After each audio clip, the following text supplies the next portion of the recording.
podcast brought to you right from Varanasi. Nritya Jagannathan is the director of KYM Institute of Yoga Studies. How Varanasi has been built like literally layer by layer. Thousands of temples were destroyed. But what we also see is a story of resilience, a story of resurgence, a story of rising up to face a challenge. And so while temples were destroyed, idols were taken to the heart. They were kept inside homes, they were maybe kept inside wells to protect them.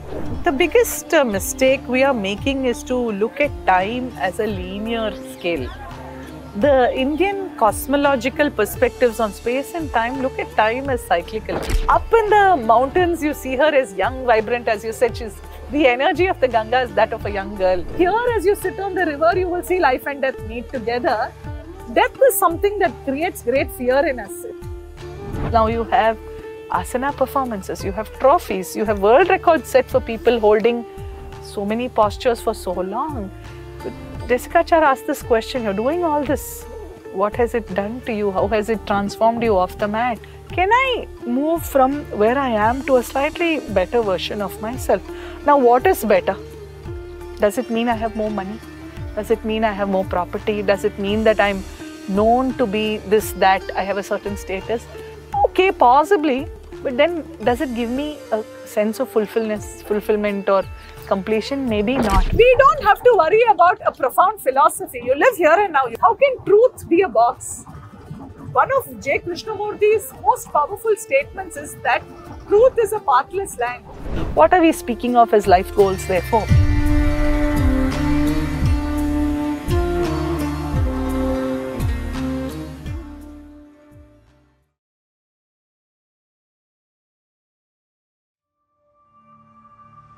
Hi, welcome to the We Women Project. So today we have yet another very interesting podcast brought to you right from Varanasi. As you can see, it's our first outdoor initiative. I'm at this very beautiful campus of KFI in Varanasi, right next to Rajghat, the beautiful Ganga flowing by. I had the privilege of having a very, very erudite scholar accompany today as a guest. She's a dear friend as well. So Nritya Jagannathan is the director of KYM Institute of Yoga Studies. She's a classically trained Bharatanatyam dancer, a communication specialist. And what has brought me to Varanasi with her is being part of her latest venture, which is the Panchajanya that she's co-founded with another friend, Sangeeta. So their intention is to interweave various disciplines and bring together a learning system where people can absorb through life experiences and the seeker can learn through various ways of seeing this world. And that is what we have also tried to capture in this podcast. Hope you enjoy it. Please do like, share and subscribe to our content, and do leave us a message on what you liked. And if you have feedback for us, we're always most happy to receive it. Thank you so much.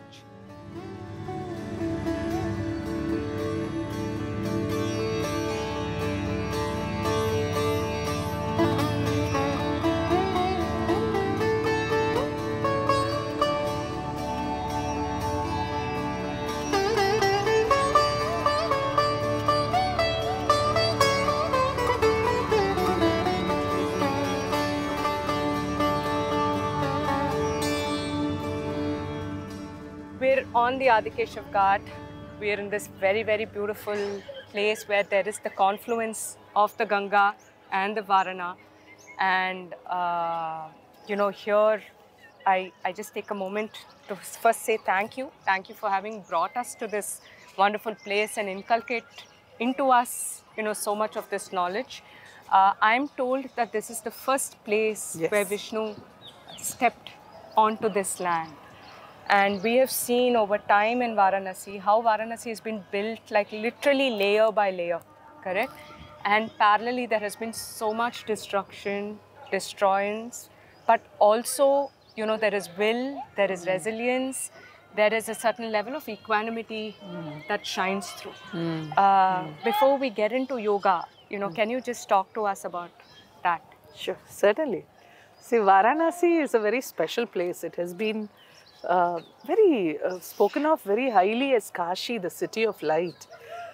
Possibly because this is on the banks of a river like the Ganga.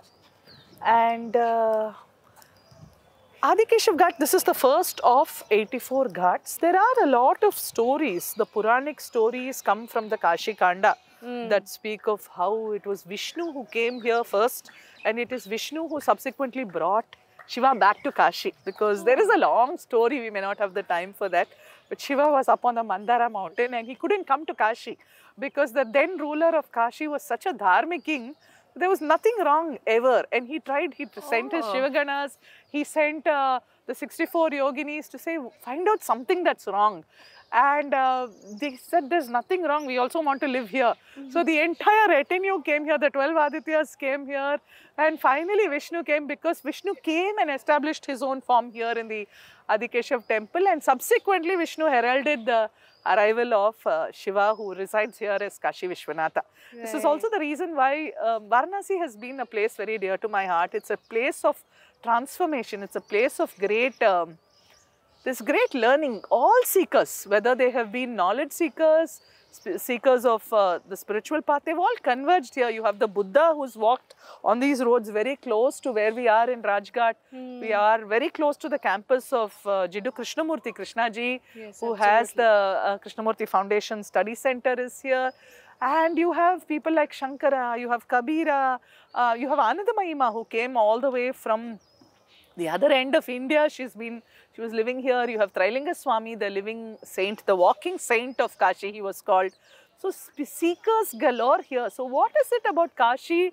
Possibly it's antiquity. It has been here for millennia, documented as possibly the oldest continuously inhabited human settlement, not just in India, across the world. We're very close to an archaeological excavation site where they've done vertical study of soil to look at phosphate content, and through that they have dated minimum, at least we know from a valid point of reference, 1000 BC seems to be the earliest settlement, but from then till now there's been continuous living here.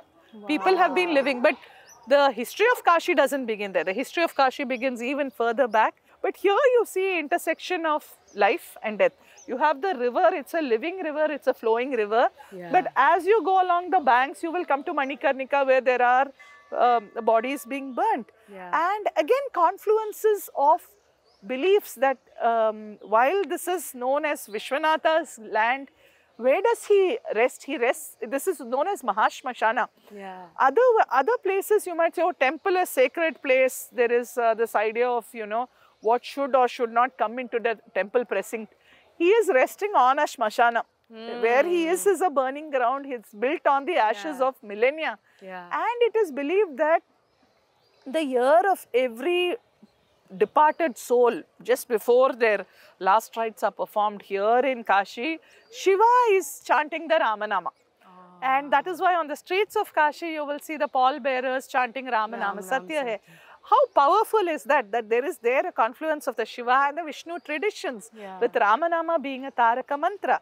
But that said, there is also, as you see, the city is built in layers, and since it is an ancient place, naturally so, because there is limited land. And the Ganga arches, she's a crescent here, so the city is built around this. And naturally where there are tirthas are considered to be fords. They are points where you transit from a human material plane to an ethereal plane. And possibly because the waters offer that kind of a prana. Yeah? And so there are naturally shrines that are built along the Ganga. And here specifically is a yatra tradition called the Panchakroshi, where you have yatra circuits in concentric circles. So you have a Shiva yatra, you have a Ganesha yatra, you have a Shakta yatra. This is a hub for very, very powerful tantric traditions. You have Aghori traditions here. So you see Kashi as a confluence. In other places you could say, okay, this is for this sect or this community or this sampradaya. Kashi brings all this together, including the advent of the wave after wave of invaders who came, and they came in from the north, from the northwest. And there has been, the fact remains, this is what history tells us, that thousands of temples were destroyed in support of another ideology that did not appreciate or did not look at the world through the Sanatana lens. But there have been destruction galore. But what we also see is a story of resilience, a story of resurgence, a story of rising up to face a challenge. And so while temples were destroyed, idols were taken to the heart. They were kept inside homes, they were maybe kept inside wells to protect them. And then later when that crisis passed, they built yet another temple. And then you had wave after wave after wave of this happening. But every time the city has come back with resilience, the people have come back with resilience, and you have great people like an Ahilyabai Holkar from Madhya Pradesh. She is the queen of Indore. Yes. But what she has done for Kashi is something that cannot be even spoken of, because she played a key role in the restoration of the Vishwanatha temple, but also the reconstruction of many of the ghats here. But that said, that you might say is a spiritual or a religious resurgence, a strength, but that is not easy. To not bow down in the face of so much power, oppression also, a very, very difficult time. Battles have been fought here on the banks of the Ganga. Can't even imagine. But also we see on a yearly level, while this is at a spiritual level, the Ganga is not a river. She is a living emotion. She is the mother. And the reverence that locals have for the Ganga is again unparalleled. And year on year you see the Ganga flood. So, why are you staying here? Your entire living is gone. Yeah. Because just imagine up to the first floor or second floor of your home, there's water and there's silt. Yeah. And it's not easy desilting. Yeah. But year on year they come back. So that speaks of great power, and that I personally believe that Kashi is a leveler. You have everything. If you just wander the gullies of Kashi, the sights we see are very deeply moving. They are very evocative. They move you at a depth that you won't see elsewhere. I think every temple has a story to say. Every home has a temple. Yes, Every gully has a spiritual presence. I mean, there's also love. That as I said, the south has been insulated to a large extent. Because of distance, you have the Vindhyas in between, you have forests. Here, this is also the reason why in places like Kashi, you have the Sparsh Darshan where people are touching. But that's because the Lord is theirs. Yeah. And so that sense of ownership, the bhakti takes a different form.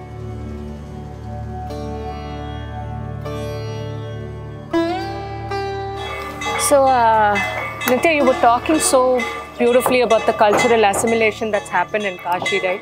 So I think it's one of those rare places where we see creation, sustenance and destruction happening in parallel.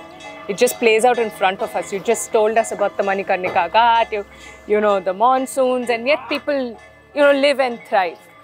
I think that's the very ethos of the cosmos itself. We've had 5 mass extinctions. We've started from the single cellular fossils. Humanoids, happened about 2 lakh years ago. Human beings came later. And there is no explanation to any of this. Where did creation begin? How does it sustain? And there are the questions that just don't seem to have answers. So to me, actually, my first question around this is that how can you explain this concept to a layman? How can you explain creation, sustenance and destruction to a layman? Well, see, when we look at nature, nature holds the secrets for cyclicality of life. I think the biggest mistake we are making is to look at time as a linear scale. The Indian cosmological perspectives on space and time look at time as cyclical. And inevitably so, because nothing can be stagnant, nothing can remain the same forever.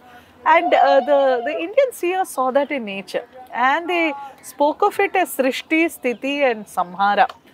And so something is created, because that is the genesis of the cosmos, whether we are attributing it to the Big Bang or we don't know. See, honestly, the answers are we don't know. The Nasadiya Suktam tells us there was nothing. Na sadasin, no sadasin, tadanim. It says there was nothing. What was there? Even that does not know. But then something shifted. So from there you have these theories of evolution. So whether you are looking at the Taittiriya Upanishad that says that the Brahman just manifests as the 5 elements. Or you go into the Sankhya Karika or the Sankhya tradition that speaks of Purusha and Prakriti. From that Mula Prakriti, which is held together by the gunas, there is some kind of a cosmic intelligence. So we are identifying an intelligent cosmos.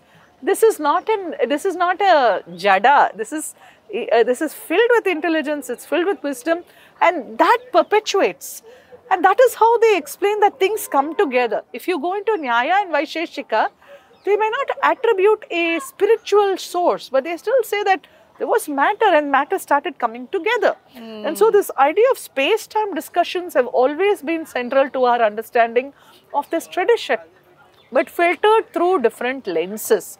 But there is Srishti, because that is what nature shows us, that from a blazing ball of fire, we see condensation, water appears on earth, and then over a period of millennia, the earth becomes ready for first life. Yeah. So the early cells come, and then it goes on. Animals, and then, so the Brahmananda Valli presents it, maybe, see, you know, the problem that we have is maybe it's not spoken of in scientific terms. The imagery used is poetic, sometimes the narratives are allegorical, and we make a mistake of interpreting them at a surface level. So if you look at the Taittiriya Upanishad, there is Brahman.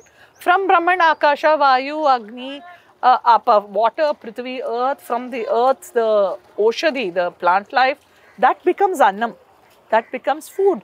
And therefore, this thread of thought that says Annam Brahma, that you can't see an abstract, intangible source, but it's here in the food that you're eating, because this is precious. It's come through the elements, it is cooked in the crucible of the elements, and it is for us to consume and to nourish us.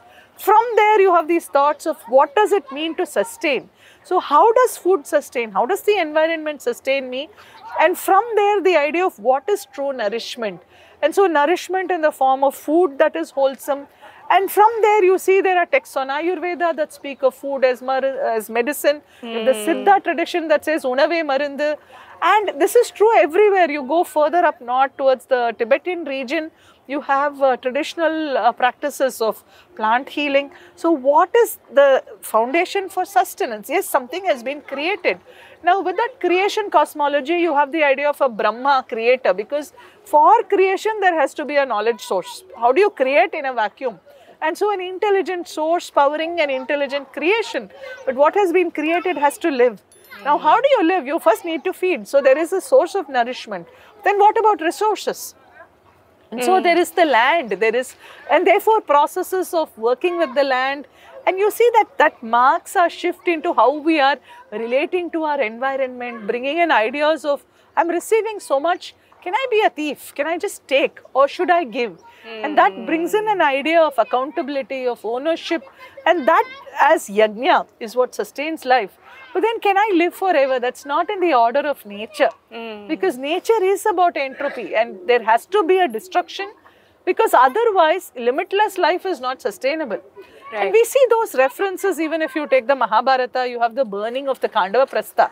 Now you could say, oh, how can Krishna and Arjuna set fire to that? There is a backstory to that, and that backstory is about samhara. Even that, it's not unthought destruction. It's a controlled destruction. It is a natural, I won't even call it destruction, but a dissolution. Dissolution of an identity of all this, so that new life can begin, new processes can begin. Because where would we be? I mean, the search for immortality, I think, is it's honestly a foolish quest. What do we do with immortality? Absolutely. That in the life that we have, we are not able to make the most of it. And therefore, that whole cycle of creation, sustenance, dissolution becomes anchor points, not just at a practical level, not just through what nature is showing us, but also at a philosophical level. This is the genesis of birth, and therefore there is a movement into life, then life processes. But then there is a time for a different kind of a growth of transformation. And so death is not final. Death is a transformation to something else. So and that feeds in the idea of the karma theory. Absolutely. And you see how these are interwoven into our practices itself, in terms of a beginning, a middle and an end. It is there in food. Where do you begin? What do you eat in the middle? What do you end with? Because that has to do with how your life is sustained. It has to do with dharma, artha, kama, moksha. That the whole concept of purushartha is this, that you start somewhere, you walk a path of being in alignment with the rhythms of the cosmos. But then where does it end? Do you walk internally, or do you come back in another form, in another way, in another time for yet another cycle of learning? So all of these are enmeshed as, especially the Srishti Sthiti Samhara. It is a benevolent dissolution for the purpose of recreating. And this ties in, if you want to look at it scientifically, you have Newton's laws which says that there is nothing that's created or destroyed. Matter constantly recreates itself or fashions something out of itself. The same thing is said in the Yoga Sutra, that nature at large exists and it repurposes itself for yet another purpose, and that is the story of life. Beautiful.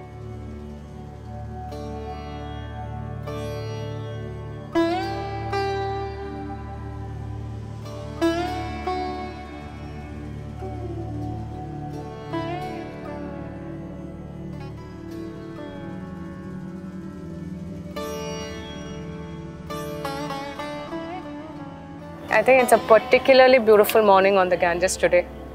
We saw one absolutely gorgeous sunrise as well. So here I want to actually talk to you about the Ganga herself, right? She here is still watching, you know, the creation, sustenance and destruction happen on her banks with absolutely as a Sakshi. But we've seen her higher up in the mountains, very energetic, very frivolous, very, you know, she has a completely different nature. So can you describe to us, you know, how this descent and how she flows in and what she becomes in this city for us?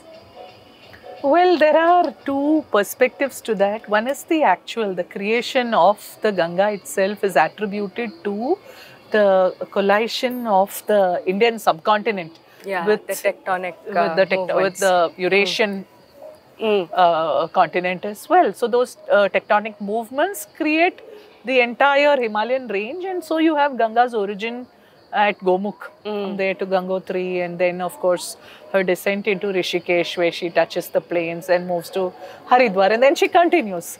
So up in the mountains you see her as young, vibrant, as you said, she's the energy of the Ganga is that of a young girl.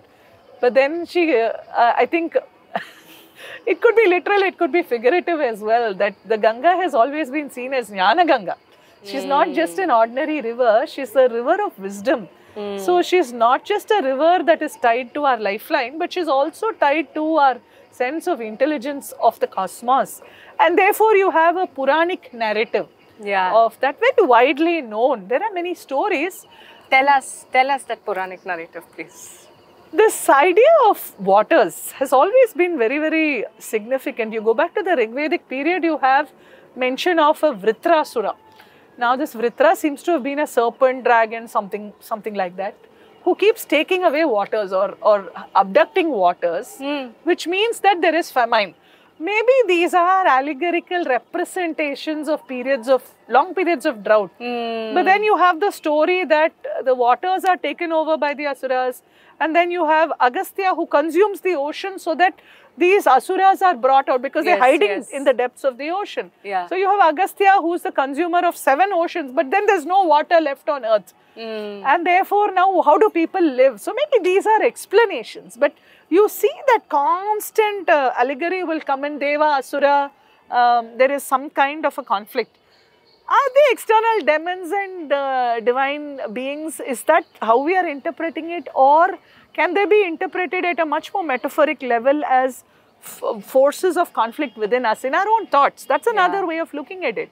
So that's one narrative. Then you have the Puranic narrative, I think, appears in the Brahmanda Purana. Various other Puranas, you see that the intersectionality of these stories. So you have Vamana Avatara, and so Mahavishnu comes as Vamana in order to not destroy Bali, but also transform that arrogance. That Bali is known as Mahabali was a great ruler of great righteousness, though he comes from the Asura clan. But maybe his one failing was his ego, but his sense of, I am this great ruler, and there are stories behind that for why that had to be transformed. We always look at it as transformation, never destruction. And so Vamana Avatar seeking 3 paces of land, Bali granting that, then Vamana becoming Trivikrama. So a dwarf-like form becoming a form that spans the heaven and earth.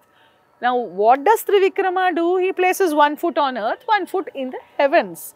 So, as the left leg goes heavenward, it is believed to have pierced the outer rim of the cosmos. Oh. And from there, there is the trigger of a celestial river-like structure called, we call it the Akasha Ganga. Now, that would be couched within yet another Puranic narrative that comes from, again, I think the Brahmanda Purana speaking, and other Puranas too, of the Brahmanda itself envisioned as an egg. Yeah, as a cosmic egg that floats on the dark waters of time. Metaphor for the creation. But Vishnu's foot piercing there triggers the Akasha Ganga. Maybe the people looking here saw the Milky Way. They looked up, they see the Milky Way, it looks like a river in the sky. And that births these stories. But the river flows, Ganga flows in the heavens as a celestial river. But here on earth, there is parched land. Now, some way has to happen for these lands to be nourished, and that leads you into yet another story of Bhagiratha. Now, who is this Bhagiratha? Why does Bhagiratha bring the Ganga here? Because the moment you say Ganga, you see her as Bhagirathi. And it is only Bhagiratha of so many people who is attributed to having brought Ganga here. Absolutely. So then you go several generations, because he is the 7th generation after a king called Sagara. And what does Sagara do? He doesn't, Ashwamedha Yajna. So again, a lot of these, they are Puranic narratives. Some of them might be allegory, but they are also speaking to the customs prevailing at that time. How did land get conquered? Through the Ashwamedha. So the horse wanders, and his sons follow the horse, claiming the land. The horse wanders. Suddenly the horse disappears. The story says it goes into the Patala regions. They follow it. They lose sight of the horse, but they go and they keep looking for it. And Sagara sends 60,000 sons of his looking for the horse. They go everywhere. She's not to be found. The horse is not to be found. They find her finally tethered, just grazing, not even tethered. She's outside the ashram of a sage called Kapila, who's in a state of tapasya. Now, what do these people do? They are hasty. They come to a conclusion and they believe that this man is the thief, and they try to disturb him. He doesn't do anything. He simply opens his eyes. But the power of what he's aggregated as Tapobala, they are burnt to ashes. This is the Puranic narrative. So you have these ashes, and Sagara doesn't know what has happened to his son. So he sends his grandson Anshuman, and when Anshuman comes, he hears of the story. But Kapila is also very compassionate. Says that, see, this is what happened. It was not intentional, but they happened to meet my gaze. But the only way now, because we come from a land that believes in the afterlife of the dead. Now, they have not had their last rites performed, but there's no way to do this unless the Ganga is brought down. So, generation after generation tries to bring the Ganga down because she can do this. But they're not able to do it, and 7 generations pass before Bhagiratha, and he says, I'm going to do this. Thousands of years of tapas, he gets the boon, okay, Ganga, Akasha Ganga will come down. But then she lays a caveat. She says, I'm going to descend with this force. Who's going to bear me? And then again more tapas. And Shiva appears there. And Shiva says, okay, I will take you into my locks. And that is the story, that Ganga is caught in Shiva's matted locks, trapped there. Then she is released as 7 streams. And the middle stream follows Bhagiratha as the Ganga. And she says, I will follow you as you walk. In between, there's a lot of other things that happen. She becomes Jahnavi because she washes away the sacrificial altar of a sage called Janu. Okay. So he consumes her. Okay. But then again, Bhagiratha pleads and he releases her from his ear, from his left ear. So she's called Jahnavi. So she is known by different names, and finally she follows Bhagiratha until she empties out into the Ganga Sagara, bringing some relief to the ashes of his ancestors. Now, this is a narrative of a timeless seeking, of a timeless quest, and an answer to that quest. And therefore, the Ganga is not just any river. She is a river that has descended in answer to a call, to a seeker's plea. Over generations. Here we are talking about 7 generations of prayers not being fulfilled. And another 1,000 years of penance. And yet another 1,000 years of penance. And Shiva himself taking her in and bringing her to us. You know, that, I think, I wish we can keep this in our minds like every single day, that, you know, this is just not another water body that we are on. You know, here there are 2 things that I want to pick your brain on. One is there any attribute to the 7 generations that failed and something that Bhagirath did right? Is there a learning for us in that? The second that I wanted to ask you was, preparing for this conversation, I also got to read a book that kind of really fascinated me, which kind of said that the Ganga, when it entered on earth, it fell on Meru and it became 4 separate paths, one that went westwards, one that came south, one that went southeast, and one that I think southwest and southeast as well. So it's attributed to the Amazon, the Nile, Mekong and the Ganges. And all of this contributing very richly to that particular tradition and all of that. So is there a thought process there? Okay, so the first part of your question, what did Bhagirath do right? I think he made a conscious choice. He was very determined. Till today, any kind of an effort that is very well directed and is unswerving, we call it a Bhagirath Prayatna. He didn't give up. So I think that speaks of Shraddha. Yes, there were others who were interested, but they did it within their means. Bhagirath sets an example because he says, I'm going to inconvenience myself. Because his entire life goes in this. You see him in the relief panel at Mahabalipuram. You see the Bhagirath's penance bas relief. You see an emaciated figure. He's lost his youth. His whole life is gone. That is the kind of effort or Shraddha that underpins any sadhana, not just an outward seeking, but also our inner seeking requires that. And Bhagirath embodies that kind of Shraddha, that kind of tapas, that kind of unswerving commitment. This is what I have to do. I will not deviate from this until such time this is done. Beautiful. And in the process of doing all that he had to let go of in terms of his own life. So there is an Abhyasa component. That's what the Yoga Sutra says. You'll constantly come back to these intersections. There is a practice component. There is a doing. But there is also a detaching from what will take me away. That is what Bhagirath embodies. Now to answer the second part of your question, see, honestly we don't know. Because a lot of these, you sit here and you look skyward. And there are so many things that you see in the night skies, you see around you. Possibly they triggered this thought of, like we have a great river system. Even before the Ganga, you have the Saraswati system. And sadly a dead river today, but that is also showing us what has happened over the ages. Because the Saraswati is believed to have been larger than the Ganga. Possibly the Ganga was maybe even a offshoot of the Saraswati. We don't know. But therefore, human eyes looking with wonder at the world beyond can sow the seeds for certain thoughts, certain ideas. And therefore, the conceptualization of Mount Meru as axis mundi, they call it. So, central axis around which the world revolves. Then possibly travel. You see rivers everywhere, large river bodies, water bodies. And this is a culture that has spoken, you see in the Durga Suktam, references to boats. Nava iva sindhum duritatyagnihi is what the Durga Suktam says. Like a boat, help us navigate the troubled waters of life. So, they see water as a metaphor for life. The journey of a river from origin to conclusion, journey of life. You start young, sprightly, energetic, but then she becomes sluggish. You see her here so placid. And then by the time she is out at the Ganga Sagara, it's a heavy river. That's also like our life, isn't it? So maybe these are, that connection between what is seen and what is imagined. That gives rise to a visual of, maybe because like we have the Ganga, there are other rivers. Possibly travelers have seen that. Is it possible that there is a common source? Now, yes, because that's what Indian cosmology says. If you go back to that Brahmanda, that egg, there is the egg and then the egg separates. Then there are these fine veins and intermarkings in the egg.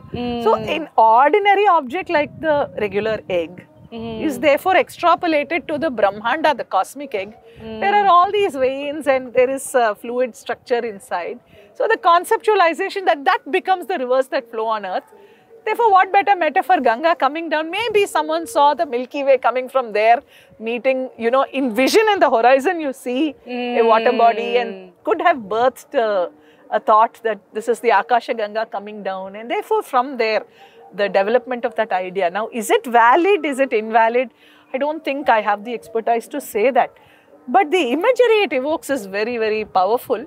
And maybe science will... I can see you see it like a dancer, Nritya. You can just, I mean, the way you described it, I could see it that way myself. I wouldn't have attributed such a lovely thought process to this.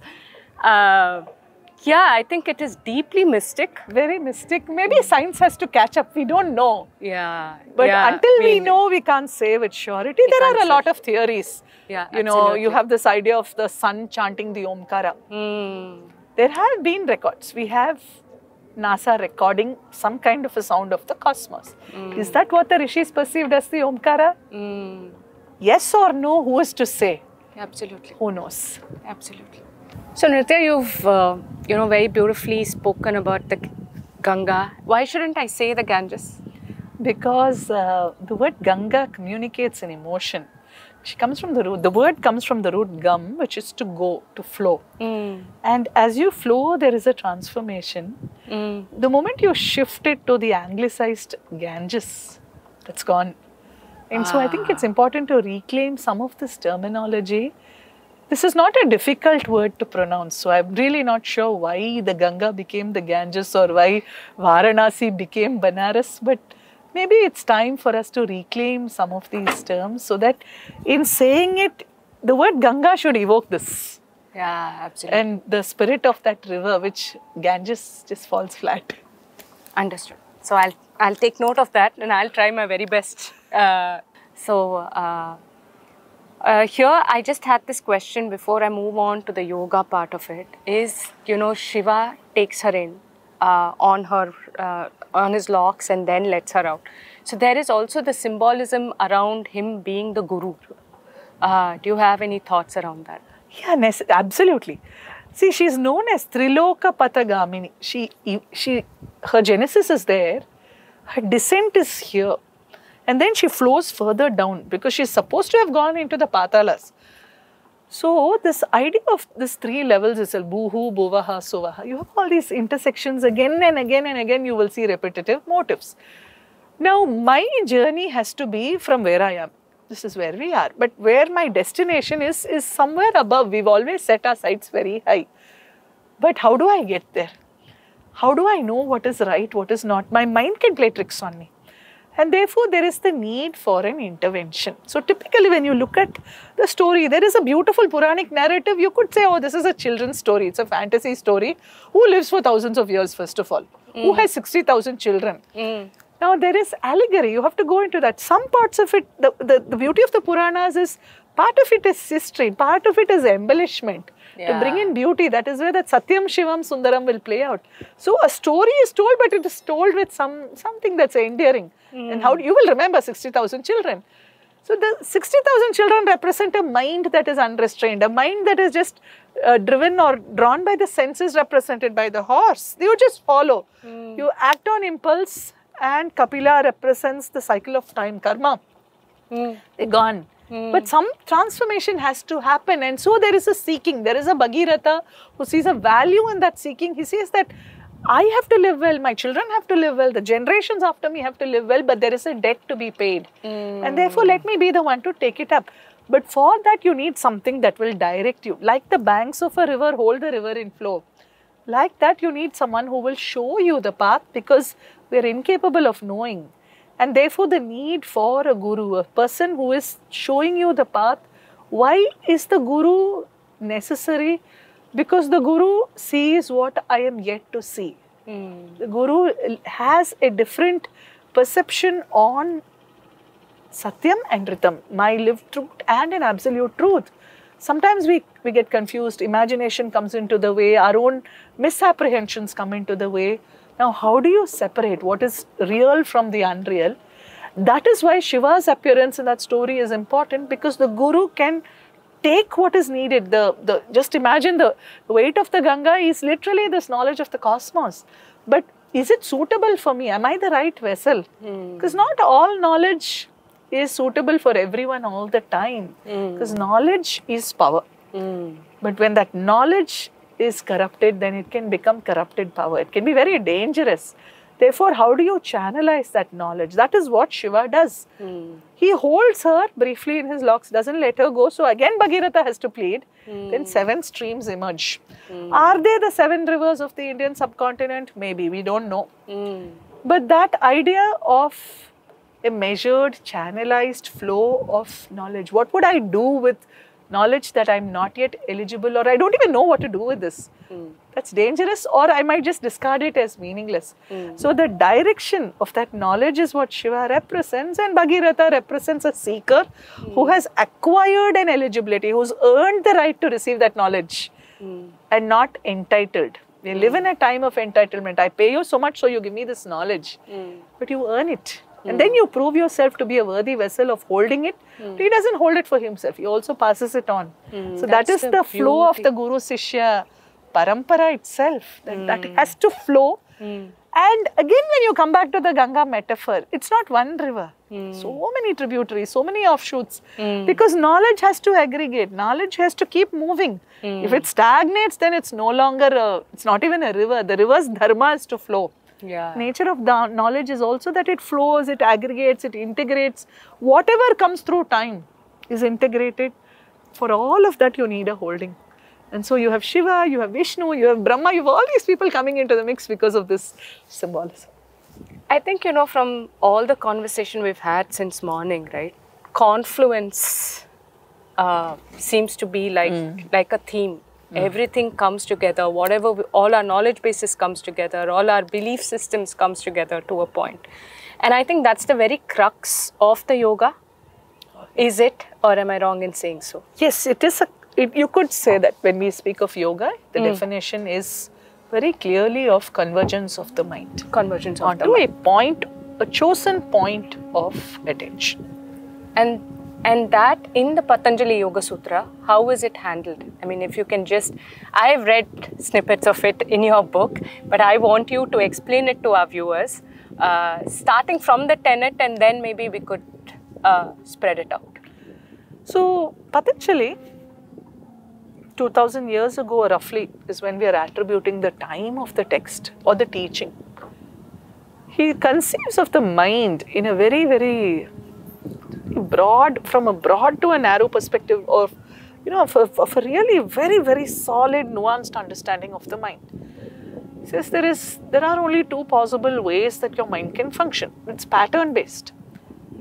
Your patterns can be driven by agitation, confusion, despair, dullness, fear, anxiety, or your pattern could be governed by by stillness, by attention, lucidity, capacity to focus, and so on. So he says that typically when we are driven by these dysfunctional patterns, we make inappropriate choices.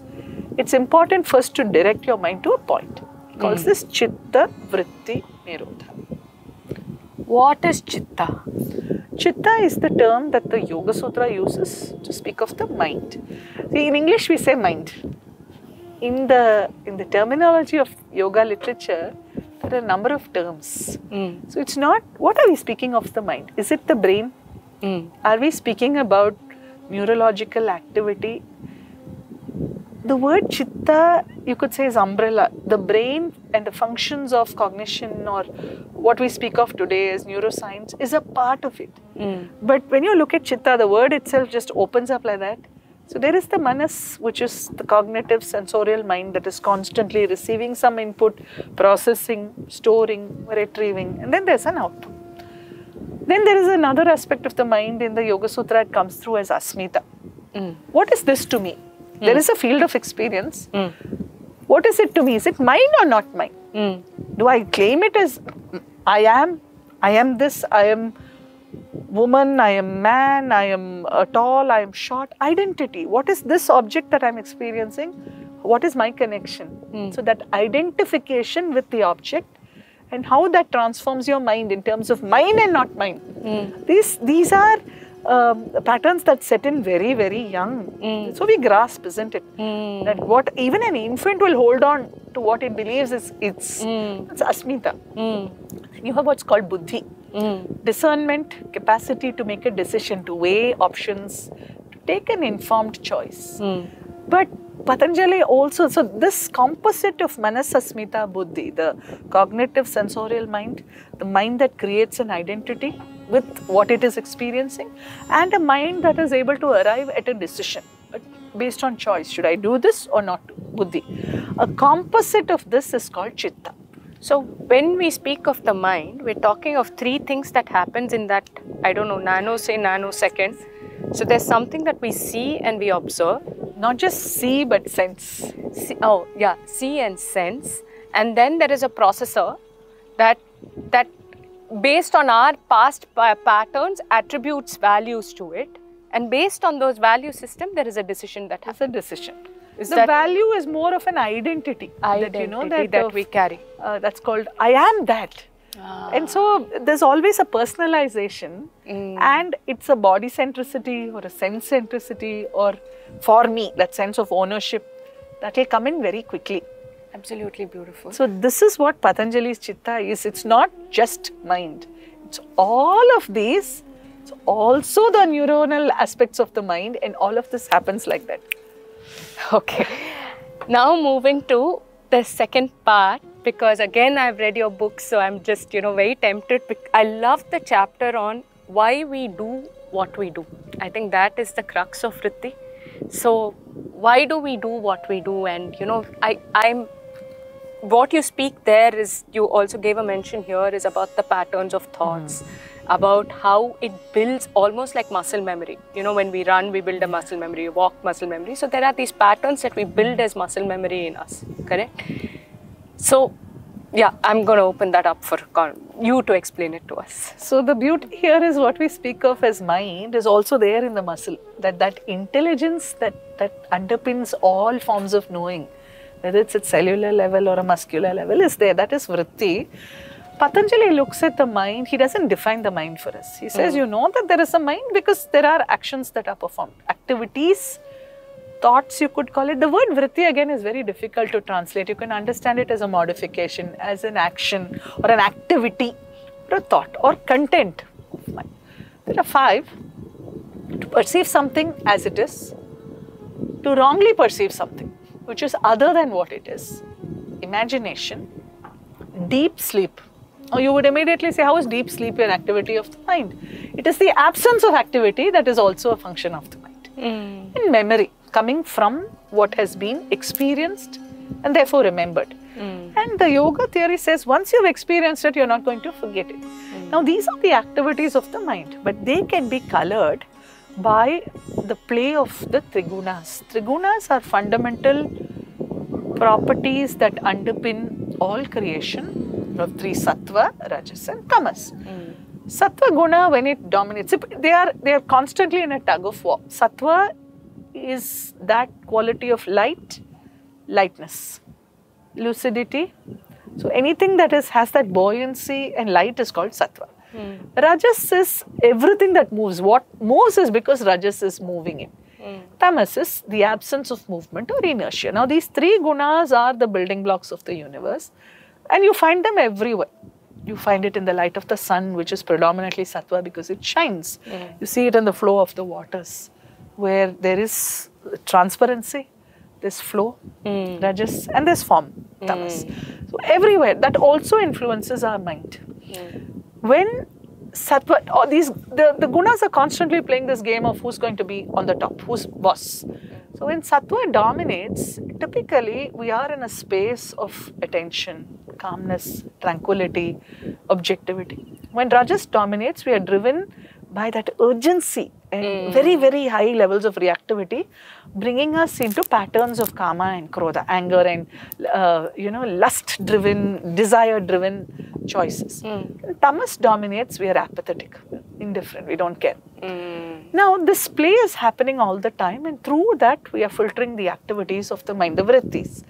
Now, depending on which guna is dominant, the same vritti could turn out to be beneficial to me, where it serves my journey, or it may not. So, Yoga Sutra speaks of it as aklishta vritti and krishta vritti, beneficial and non-beneficial.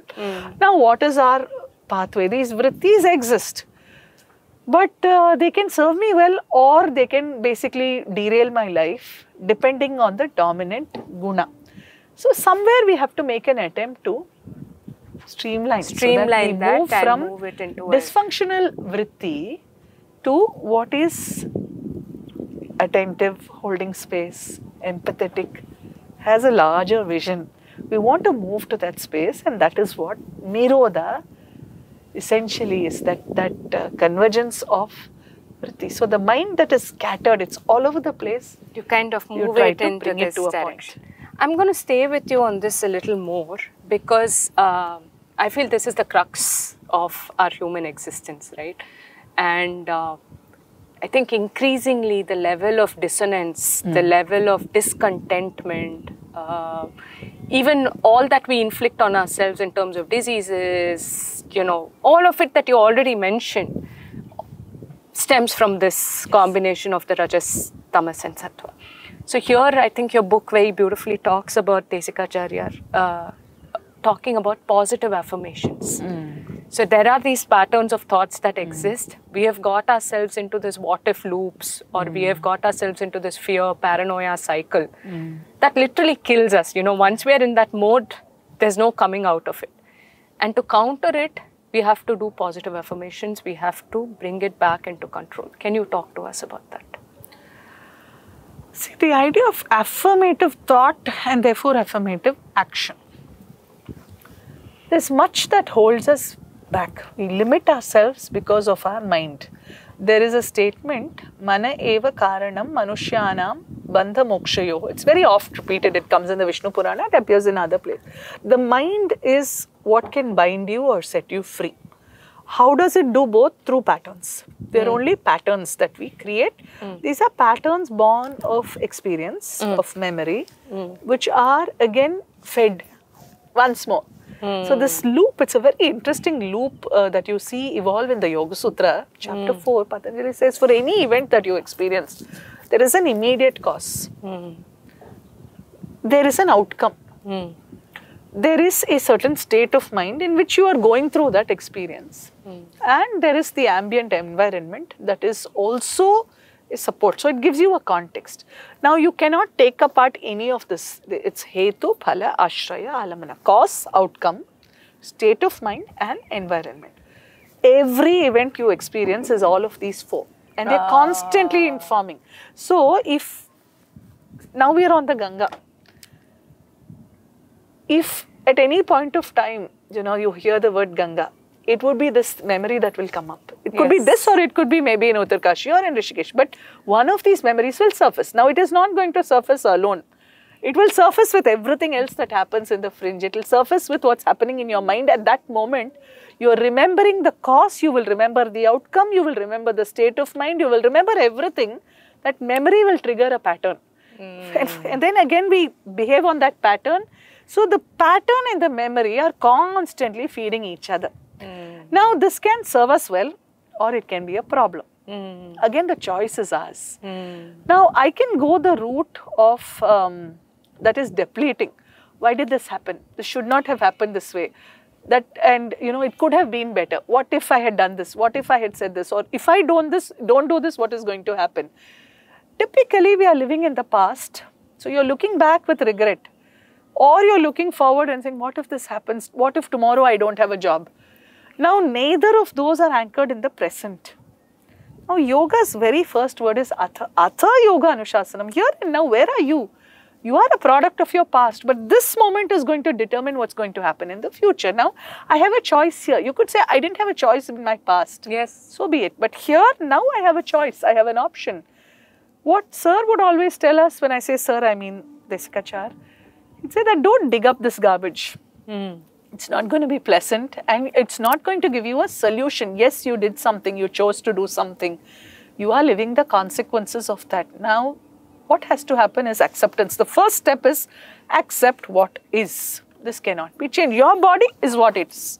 The color of your skin, what is. The circumstances that you find yourself, yes, it is. You may like it or dislike it, that's a whole different story. It is. Now, what can I do? Accept. But is this my lot? Is this what I have to do?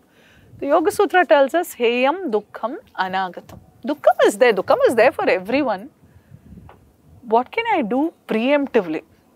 So the first step is acceptance, not constantly criticizing, putting yourself down. Why did this happen? Can I move away from that and say instead, what can I do now? That is where Sir speaks about affirmation. He says, don't look at that, look at what you can do, and he speaks of it as pattern. There are patterns that are dysfunctional. Now leave them aside. Some of them can be traumatic. They come from spaces of very, very deep and hard emotions. We may not even have processed them. They remain toxic. Now you're not going to find a solution by digging that up. Create a new pattern. Leave that, it will be there, but breathe life into a new pattern. That pattern can emerge through the way you're using your body. It can emerge through the way you're using your breath. It can emerge through a connection to a mantra, using japa. It can be something that you visualize or you meditate. It could be through arts, through music, through dance, through an experience of literature. It could be through yatra. It could be through ritual. Or sometimes even something that you do with your hand, that you weave a basket. It could be through cooking or gardening. It could be anything, it doesn't matter. But you create a pattern where you feel positive, where you feel you have a small window of hope, and you try to basically make that window wider. And when you start with a little chink, you let that light in, and then you open it out little by little. And what he says, it's very beautiful, it's very valid. Little by little, you give your energy to strengthening this. Eventually, it will acquire its own momentum. You'll come to a point where you look back and that is insignificant. And that is how you move from that constant degradation and self-depreciation. You constantly put yourself down, and that's a never-ending battle, the battle of guilt.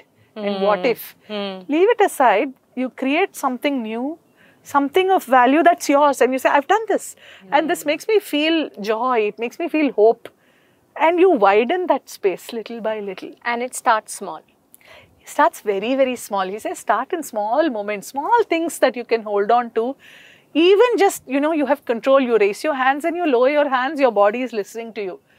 Hold on to that moment because it's a win. But don't stop there. See, our problem is we'll get there and we stagnate. He says, okay, keep going. Build a new, after a point, even that pattern is limiting. Because then you're conditioned, oh, I have to do this movement this way. Why not? Maybe your body has changed. Can I adapt to that? So, not only is it creating new patterns, it's also recognizing a created pattern for being dysfunctional now. Say, okay, now I have held this so long, let me let go of this. Beautiful. And something else. So the let go.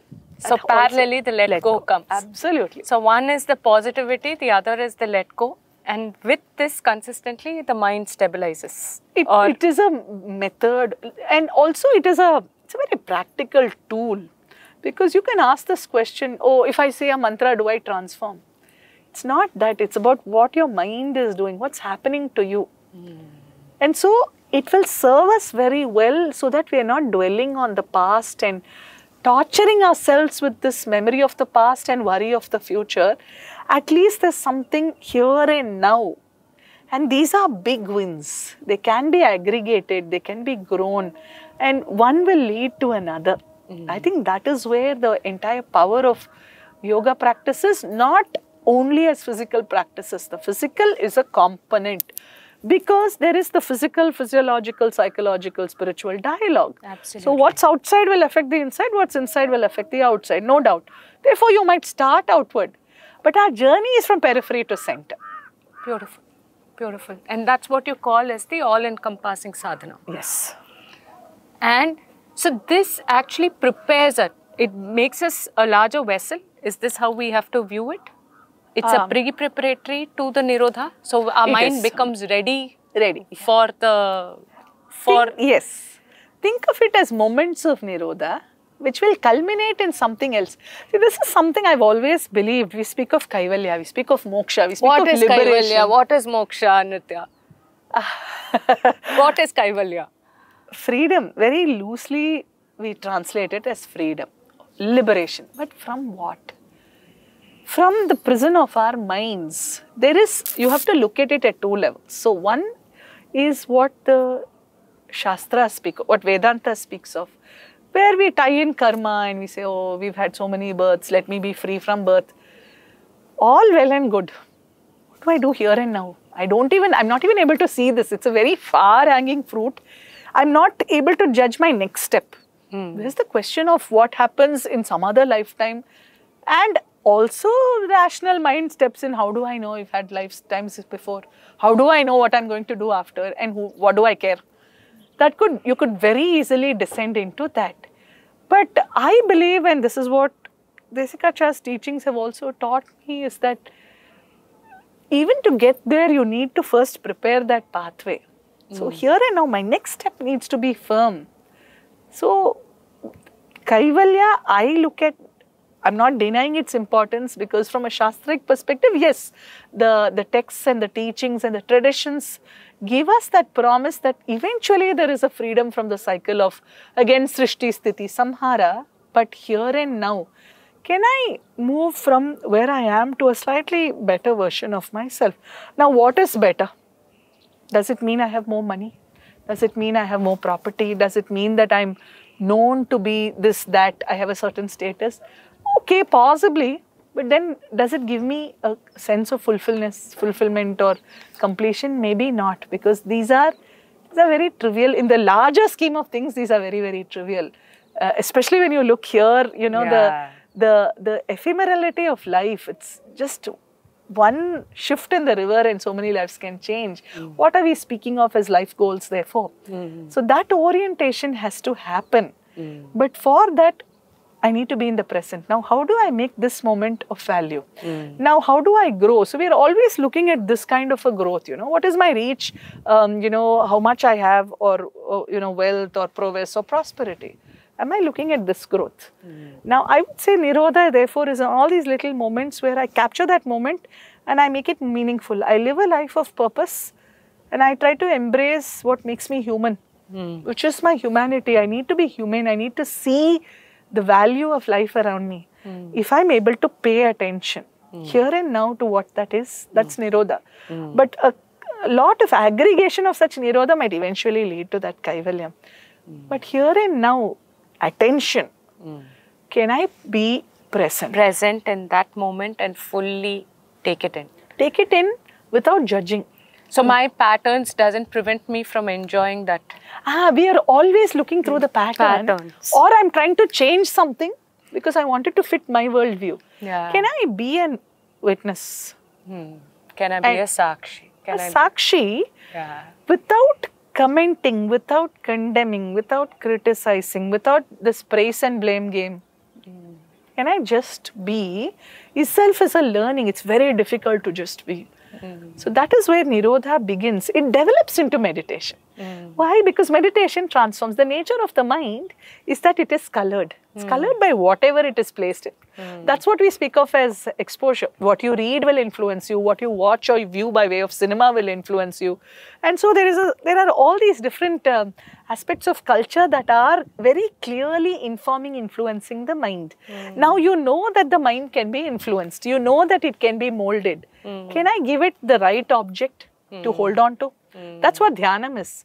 Choose the right object. That's where Nirodha also comes in. Choose an object that has a lot of very beautiful qualities that you might wish to imbibe. When you connect to it over a period of time, your mind transforms into what that object represents, which itself is a transformative journey. But that is on the path to something else. But the first step is attention. The next step is that alignment, that growth. Then Kaivalyam or whatever comes, if it does, it will happen. We don't have to work towards that, but we have to work towards the next step. So we are in our own version of a metaverse. Absolutely. Multiple metaverses within metaverse. So discard all of it and try our best to capture that. To capture that moment here and now. But as that vision expands, it's also me in every one of these intersecting metaverses. That is that Jiva, Jagat, all of these. When you go into Vedanta and you see that, what is the difference? What separates you and me? Or me and anybody else, or me and a fish in this water, or me and a bird there. What is it that separates? Is it form? Is it just form? Is it something else? So those questions also lead us not just to, trying to understand my own little universe, but what role my universe plays in another's universe. That other need not be human. It can be everything that's around me. Now that is that large, what a magnanimous vision that is. That's there is this very beautiful reference in the Chandogya Upanishad where the teacher tells the student, what is true joy isn't that expansion of your intellect. We're very narrow, we're very petty, we're fighting our stupid wars based on form and your mine, your religion, my religion, your God, my color, your gender, my gender. Yeah. But can we break all this? Can we break the box? There is no box. There is no. That is the question that seekers have asked, whether it was a Kabir or whether it was a Krishnamurti or whether it was a Shankara or whoever these people were whom we acclaim as reformers. Where is this difference? What are we speaking of in terms of building places of worship and killing each other when the heart of religion is not experienced? Now, yoga as a Purna Marga, at least that, am I attentive? Am I present? Am I a witness to the beauty of life? Can I be there without judging? Yeah. Itself is a huge win. In a lifetime, if we can get there, absolutely. It's absolutely. Enough. I mean, if we can't keep on cribbing about the past or worrying about the future, I think that again is such a win. When this is such a beautiful path, Nritya, right? When there's so much joy even in the tiny affirmations, in the tiny Nirodha moments, why is it less preferred? Why don't we seek it out a lot more? See, this, I think at some level we've been driven by a false sense of goal setting. I need to do all of this and I need to do it in this much time. It's always goal driven. The job that I need to get, for which I need the marks, and then it just goes on from there. If you, as a performer, being in a performative space is a journey I've been through. The kind of pressure that we create in terms of, oh, I need to do this, I need to be this, I need to be this on stage. And then what? Age will claim you, bodies will change. What have we achieved? These are questions that have always been on my mind. And I feel that we're never in the present. We're always worried about something, what someone else will think of me, what will happen in the future. That capacity to narrow down is lost, and we're increasingly, it's getting fragmented. That there is no pleasure in the small things of life. You could call it childlike, but maybe when we keep revisiting that, that is the highest form of affirmation of value. That's what I mean when I say everything is precious, every moment is precious, but I'm not able to hold on to it. And even within yoga, we see the shape of yoga changing from sadhana to performance. Now you have asana performances, you have trophies, you have world records set for people holding so many postures for so long. But Desikachar asked this question, you're doing all this, what has it done to you? How has it transformed you off the mat? And that anchoring, I think, is very, very important. And if I can capture that moment, just that moment, and be present, I have to train myself, because my training otherwise is teaching me to multitask. Because then I'm efficient if I'm doing many things. But there's a joy in being present. And maybe that reorientation is needed, but it's lacking in the world we live in. And it's depleting, I feel, in many ways. Because so much is given to us by way of visual content as opposed to reading. Even those are major shifts. The way your brain processes something that you're reading and the images that it creates, if you are not force-fed a visual, the moment that visual is served to you, then where are you using creativity? Absolutely. So that comes at a premium.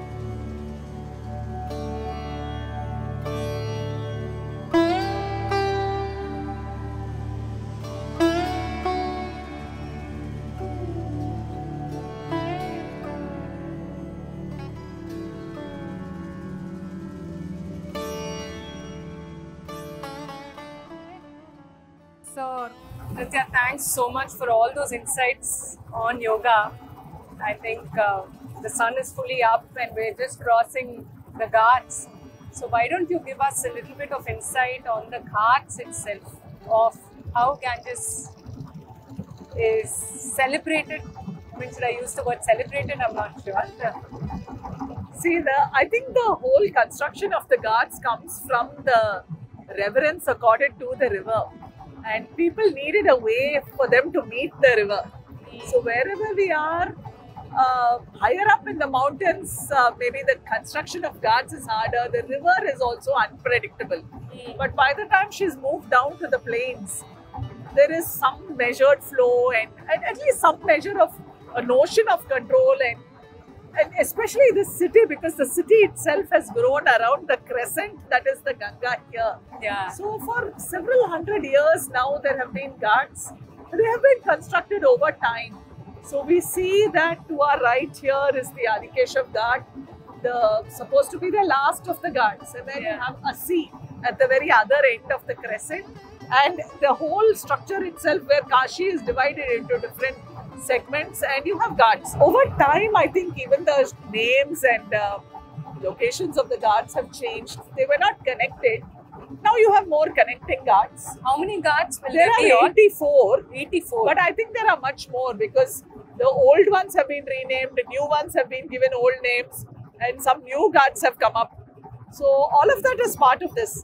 Now the ghats have an interesting history because they were taken up for construction by the rulers. You have one ghat which was constructed by the minister or attendant to a king. So the ghats are significant because they allow the river-human interface. And celebrations happen, the Ganga Aarti happens on the ghats. And each of the ghats has a little bit of a history. So some ghats are very well known. Dashashwamedh is where Divodasha is believed to have performed 10 Ashwamedha Yajnas. Oh, is it? Which is why Kashi was a city of such... it was under the rule of a remarkable king who superseded even Brahma, who performed Ashwamedha. Then you have a variety of other ghats. For instance, further down you have the Shivala Ghat and the Chetsing Ghat. They represent where the Battle of Shivala happened during the time of Warren Hastings, where the Raja Chetsing was caught unawares because his troops were not here. And it happened right at the It ghat? happened at the Shivala Ghat, between the Shivala Ghat and the Chetsing Ghat.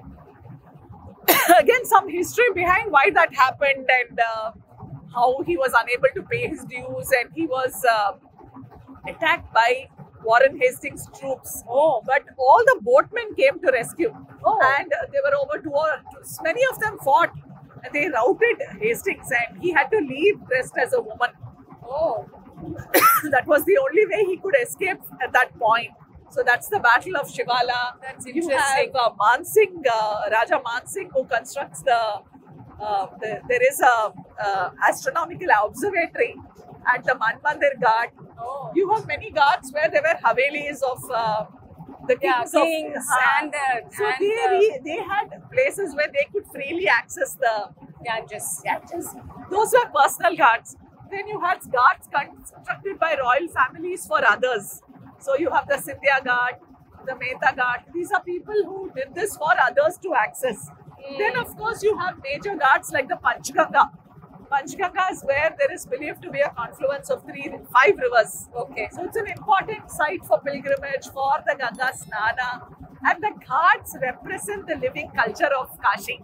Of the human and river interface and the celebration. The celebration, whether it is the offering of Argyam, whether it is the Aarti, or whether it is small private pujas that people do, or the Pindadana that happens, the Tarpanas that happen. Why is it so significant for the Pitra or all the karma that happens? Because she is seen as Pavani, the one who is Patito Dharani Pavani Gange. So the very symbol of the river as the one who washes away what is toxic, not just sin, but the idea of our own human excesses and errors, and death becomes a leveler because after that there's what is the chance for redemption? You've already done all that has to be done. But the idea of the Ganga offers us hope that yes, maybe there is a resurgence possible, maybe there is yet another possibility of a hereafter where errors of the past can be rectified or mitigated. And therefore, Jnana Ganga also being the one who washes away all of this, the toxic sludge of our own choices and their consequences. That's so profound. So Nritya, we're right at the Manikarnika Arthi. at this moment when we speak. And I think this is one of the dichotomies that has stood out on the Ghats consistently. It's also been a source of a lot of interests to tourists, etc. But at the core, it says something very deep. You know, there is Shiva right here. Here, as you sit on the river, you will see life and death meet together. Death is something that creates great fear in us. It's something, fear of loss, fear of change, fear of the unknown, and a culmination that seems to be final. And in that we worry. But Indian cosmology, Indian thought has always spoken about cyclicality. And Mahadeva, Vishwanatha, he's Vishwasyanatha. And so he stands at that point where there is that movement from genesis to sustenance. But as he dissolves is also the point of resurgence. And as the ashes move away into the Ganga, that is the lesson that they give, that life goes on. Yeah. And we don't have to be the anchor points of that. There are generations to come as the Ganga flows. There will be others who come who will carry on our work. I think it's Tagore who says you don't plant a tree expecting to sit in it under its shade. Yes. And that was the message that these people gave us. The Ghats that were created by these people of the past, I don't know if they enjoyed them. The temples that were rebuilt by Ahilyabai Holkar, she didn't live to see them in their full glory. We are experiencing them so many centuries later. Now, Shiva as Manikarnikeshwara stands as that neutral observer. He accepts all. There's no difference. And the community you have here, the Dome community, who are the handlers of the dead. It's also on the very Ghats of Kashi that Shankara writes the Manisha Panchakam, where he comes into contact with a Chandala who's believed to be Shiva, but he says move because he's going to the Ganga. And there comes back the question, whom are you asking to move? Is it this body or is it that which is inside of me? Now, if you are at the Manikarnika, all these notions of you and me and superior and inferior, I think at some level they just crumble. Everything dissolves. And it just stands in stark reality of how trivial we are and what is it that we are building off as life and what I need to achieve. And here we are ashes to ashes, dust to dust. And the dust just goes into the waters of time. The Ganga hasn't stayed still. This is not the Ganga that was passing here 5,000 years ago, but she's nevertheless the Ganga. Yes. So that identity has not changed. But her destination is not this. She's teaching us to move. And so Shiva accepts all, accepts everything and still stands there as Shmashanavashi, because everything that you're associating with him, the Basma is the Basma of the Ghats. Yes. He's wearing the Mundamala. So it is a living example of Vairagya, that you live your life, you flow as the river does. Then be dispassionate. Don't hold these attachments and box yourself into identities. And so in that sense, the Ganga, the Manikarnika especially, I've always had very profoundly moving moments of, I don't know whether you could call them epiphany, but just that sense of what are we even speaking of and living in our outward pursuit, when finally it comes down to this. Yes. And it's just that 6 feet, that paw. I don't think there can be a human being who steps into this place not feeling the enormity of the situation or the insignificance. I mean, both of it exist together. So, you know, talking of yoga, creation, destiny, the flow, she being Pavni, I think one thing that stands out again from your book is that we as humans take things too seriously. I'm not quoting it exactly, but we think we are the center of the universe. We think everything is revolving around us. But the truth eventually is that nothing is us. There is a system that functions, and it is going to function irrespective of our existence or not. You know, given this backdrop, what should our role as a human being be on this planet? I think if we had to sum it up, the Isha Upanishad also already tells us how we should live. So the very first mantra says, Isha Vasyam Idam Sarvam Yat Kincha Jagatyam Jagat. All that there is, that lives, that breathes, that moves, or is insentient and static, doesn't belong to us. It's not ours. We didn't create it. We don't own it. You might own a piece of land. You might have a patta. Is it yours? Because it is the gift of the ages. It has been given to us by the elements. Whom does it belong to? Isha Vasyam. There is an Ishvara who is the source, the substratum and the sustainer. The universe is Ishvara's cosmos. Therefore, what do I do? Tena tyaktena bhunjita ma griddaha kasya sviddanam. That is where the vision of how we lead our lives, how do we tread lightly? Can I claim ownership of something that was never mine, that has existed before me and will continue after me? It says Bhunjita. Bhunjita literally means to eat, but it doesn't mean you consume. You enjoy, you delight in the gifts that it has to offer, but with an attitude of tyakta, of letting go, of tyaga. This is not mine. I'm a protector. I'm a guardian. I have the right to hold what has been given. I cherish it, I adore it, I value it, but I don't claim ownership or attempt to control. And then when the time comes, I let it go. And someone else will take over that duty. And the Isha Upanishad says, Ma griddaha kasya sviddanam. It says, don't be a thief. Because if you're trying to claim what is not yours as yours, then you live a life as a thief. So it says, live, receive with grace, receive joyfully with contentment, hold with gratitude. But when it comes the time, pass on with grace and graciously. And that is what the teachings are. That is how precious things like the Ganga have to be held. Sadly, we've gone very far from that. Yeah. I think what you say and reality is just so far removed today. What is the core dharma then that we hold on to remain as guests in this universe? If we had to summarize dharma in a way that anyone can understand, because dharma is very complex, I would say live and let live. And in that, there is both giving and receiving. There is a Tamil saying, Kondum koduttum vaalvadu vaalkai. You have to receive, because we are products of so much that has come before us. Yeah. And we are indebted. These are known as rinas.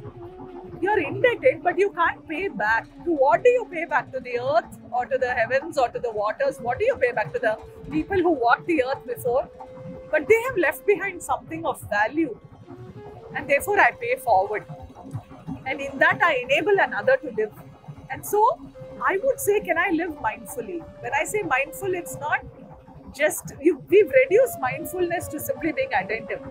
It is about being an active, you're a witness and you're a participant in this journey of life, and you're constantly observant of what's happening around you. That in me walking, am I treading on someone else's right to live? And that is a sensitivity that has to be built moment to moment to moment, taking nothing for granted. Because I have a right to live, but every creature, every being around me has a right to live. And so also does what we believe as insentient. The earth has a certain sanctity. The air has a sanctity. Waters have sanctity. But the vision has moved away. We are trying to claim dominion over all of this. It's not ours to claim. We have to be in alignment. And that has to be the vision of how we live our lives. This was the Vedic vision, where you took but you returned. When you took with care, because there was never over the question of fishing too much or plowing too much. You allowed for the soil to regenerate. Yeah. You allowed for waters to regenerate life. So at the very center, one, the Puranas tell us stories. There are allegories, there is symbolic representations that we have to understand from it. There are the Vedas that teach us how to live the life. There are dharmic constructs that actually go up to the point of telling us what we should spend our charity on, etc. So in culmination, how do you look at the whole thing? I mean, how does a human being put it all together and put it to practice? So you're looking for how these come together. Where is the convergence? Yeah. And you see that convergence is also in a triadic model. It's known as Ritam, Satyam and Dharma. So there is a Ritam. There's a cosmic truth. It's not your truth or my truth. It's true. It's true for the cosmos. It's true in the flow of the water. It's true in the movement of the birds. It's true in the planetary alignments and how they move around the sun. It's an intangible truth. It's there, but it's also intangible and inaccessible to the average human mind. So that is known as rhythm, an absolute truth, an absolute order for all time, for all space, in all contexts. But there's also my truth, your truth, my truth, the human truth, the dog truth, the cat truth, the insect truth. This is Satyam, the individual truth as it is experienced and how we process and communicate it. Then there is an aspect called dharma, because there is an intangible truth, abstract, but it is there. Then there is also how the human looks to the divine and how we personalize that vision. So the Rig Veda says, Ekam Sat Vipraha Bahuda Vadanti. There's one truth that's spoken of in many ways. Do these ways have to conflict? They don't have to conflict. We are putting conflict because you're giving name, you're giving form, you're putting it into a box. The question is there a box? How can truth be a box? One of J. Krishnamurti's most powerful statements is that truth is a pathless land. It's for truth, for you to experience. It's not something that you navigate towards. That is the vision behind this idea of Rhythm and Satya. But then I'm a human, I'm living here and now. How does this come into the domain of practices where Dharma comes in? So if Rhythm is truth that is absolute and Satyam is perceived truth that is communicated through my body, through my mind, through my senses, Dharma is lived truth, embodied truth. And that is where you will see all those little dots coming together. Because there is philosophy, then there is praxis, there is application. And where it is applied is in the grassroots. You see it here in the Ganga culture. You see it in the valleys of Uttarkashi. The closeness, the proximity of the rural population to nature. We've lost it in our structures of steel and our jungles of concrete. Yeah. And so a return to that, because simple living with nature, living in the spirit of what Ishvara's universe is, that is Dharma. And so while we might speak very fancifully, at a grassroots level, I think it's Gandhi who said India lives in her villages. And that is where this culture thrives. Can we come down to that sense of wonder, first of all? Wonder, and therefore you see your canvas opens up. You look at music, music gives us an experience. It doesn't have to be classical music or chamber music.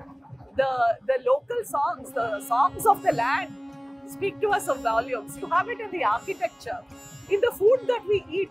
There's great intelligence in how food is prepared and served. And so what is appropriate to the body at any given point of time. So seasonal preparation of food, plating of food. You see it in the intersectionality of rituals. You don't dismiss ritual. The ritual is a way to the spiritual. So those dots are connected to through the practices that are dharma. But there are different dharmas in the north, in the south, and that's okay. We can all agree to be different. But again, coming back to Krishnamurti, the difference doesn't have to divide us. Yeah. And so if we can see the connection, you only have to watch. You have to be observant. So the dharma is the practicality and it lives on in that. But we don't have to worry about a profound philosophy. You live here and now, you live the dharma. And as you walk that path, you will see that there is a merging. It will converge into something that's higher. But it's very simple and it's already been charted out through these multiple methods. And we don't have to fight about your method or my method, where all these strands will come together. Beautiful, beautiful. So, thank you, Nritya. It's been quite a morning. I think starting from sunrise to coming right up here till Manikarnika. Thank you for your time. Thank you for your wisdom. I just have one request for you. If you can merge all of what we spoke about today and give us a little bit of a culmination, that will be fantastic. I'd be happy to do so in the language that I have been, I don't know if I could say trained to speak, but I have exists in you. It exists in you. It's a part of you. It has been what has defined my journey. True. And I will try to, there have been many strands. There's been art, there's been philosophy, there's been literature, there's been nature. Yeah. From my background in the Krishnamurti tradition as a student, I was taught that nature is your first teacher, and so much of my learning has happened in nature. I'll try to present something that is a synthesis of all of this. Looking forward to it. Thank you so much, Nritya. Thank you.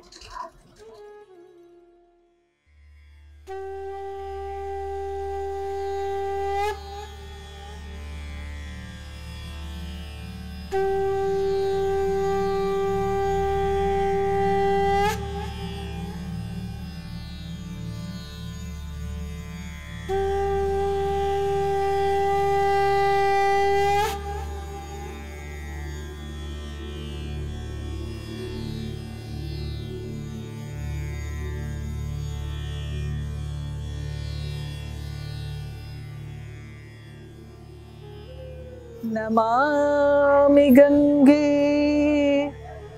तव पादपङ्कजं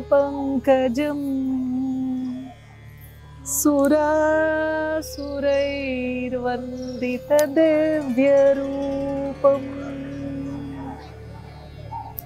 भुक्तिं च मुक्तिं च ददासि नित्यम् भावानुसारेण सदा नराणां नमामि गंगे तव पादपङ्कजं